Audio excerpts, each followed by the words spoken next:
Hey everybody, it's your pal Mike Zombie, and this week we're going to talk about A Little Bit Zombie from 2012. And it's getting almost 5.5 stars on IMDb from 437 people. I enjoyed this film. I really did. I didn't think I would, but I didn't think I'd hate it either, but I really ended up liking it. Now, you may have seen the trailer already.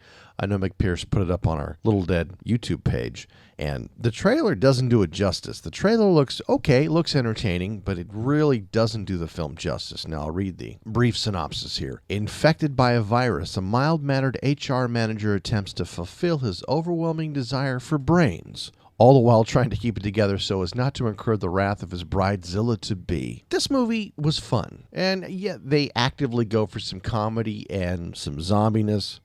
Did I make that up? Probably. I'm tired. Who knows what to say I'm gonna fuck, right? Thank you. The first thing I really like about this film, it's shot beautifully. Money was put into this film, no doubt about that. But I noticed right away. Now, I started watching this, and I wasn't paying any attention to the titling or anything, and I'm like, wait a minute, Stephen McHattie's in this. Stephen McHattie, you know him. Especially, well, there's a ton of shit he's been in, but my favorite thing he's been in is Pontypool.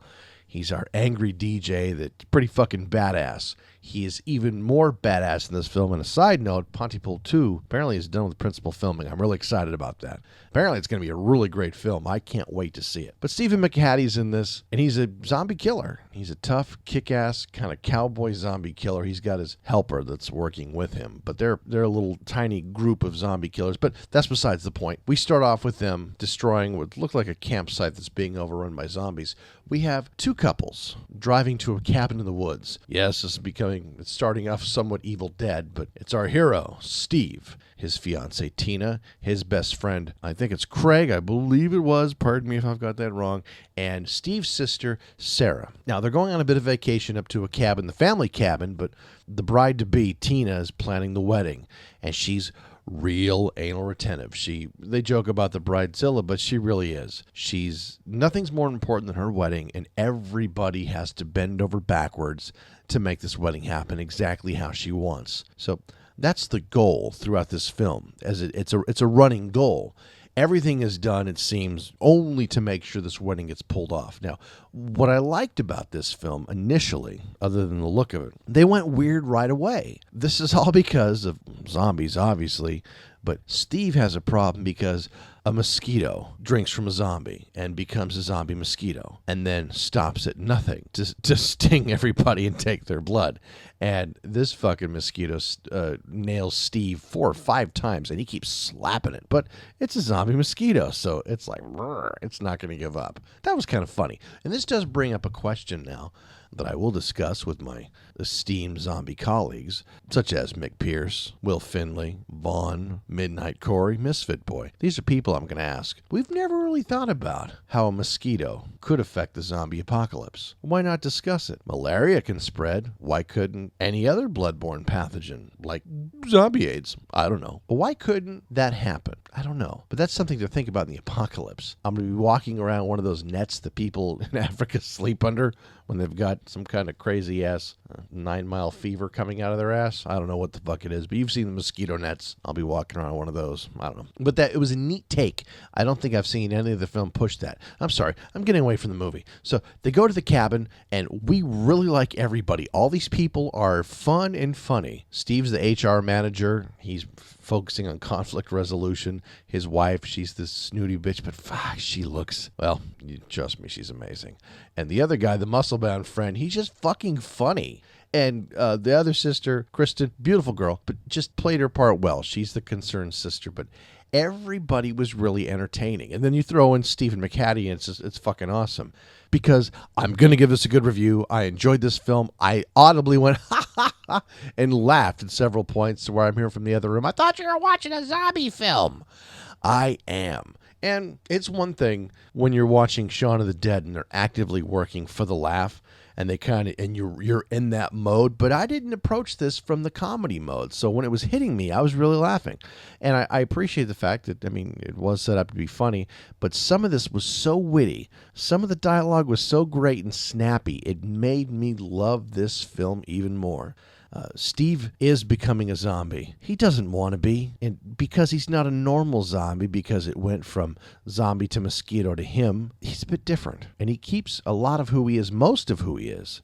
And his bride-to-be will stop at nothing to make sure this wedding happens, which does make for some funny. If you do watch this, and I hope you do, watch throughout the credits because it is pretty funny how it ends up, and I'm not going to ruin that. But it is the battle between the fiancé and the sister who hate each other, both vying for his love and acceptance. The best friend who wants to be the best friend but also kind of wants to back away, doesn't quite know what to do. Two people that are hiding the fact they're smoking from each other. Of course, Steve gets caught in the middle of that. And the zombie hunters. Well, you know what? Actually, Stephen McHattie, Max is his character. He's the only zombie hunter. His assistant is coming from a research angle, and she really wants to fix this. This movie was nicely gruesome. It wasn't overdone. The parts that were really bloody were really fucking bloody and good. But this gives us an insight as to what a zombie might feel if he could actually speak throughout the first phases of the zombification and still have a sense of humor and still be good. Because this is his battle to stay human, though he's becoming a zombie.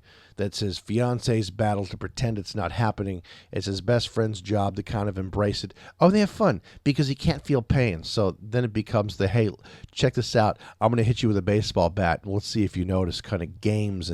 And I will tell you, growing up, and some of you may have done this as well, is there anything more fun than be walking upstairs behind your best friend or somebody you really care about as a buddy and to rear back and punch them in the asshole as hard as you can?